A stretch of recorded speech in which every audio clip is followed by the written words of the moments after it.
ही मंजुरी 15 दिवसात मिळवून 7,015 कोटीचा निधी आम्ही उपलब्ध करून देतो असं विधानसभेत जाहीर केलं होतं। त्याच्यानंतर लोकसभा अधिवेशनामध्ये केंद्रीय जलसिंचन मंत्री यांनी संबंधित विषयावर विचारलेल्या प्रश्नाला उत्तर देताना हा प्रकल्प अव्यावहारिक असल्यामुळे रद्द करण्यात आला आहे असं लोकसभेत सांगितलं। त्याच्यानंतर आमच्या संघटनेने 8 तारखेला निदर्शने केली, निषेध केला।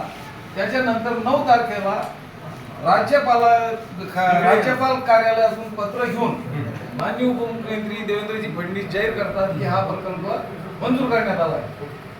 ही आमच्या खानदेशवासियांची ही दिशाभूल आहे अशी आमची भावना आहे आणि या प्रकल्पाला केंद्र शासनाने मंजुरी द्यावी आणि तो प्रकल्प केंद्र शासनाच्या निधीतून व्हावा ही मागणी आम्ही माननीय प्रांत अधिकारी साहेब हे शासनाचे माननीय प्रशासकीय अधिकारी या नात्याने त्यांच्याकडे देत आहोत। त्यांनी या मागणी आमची वरिष्ठ पातळीपर्यंत संबंधित मंत्रालयापर्यंत पोहोचवावी अशी आम्ही संघटनेतर्फे आपणास विनंती करत आहोत।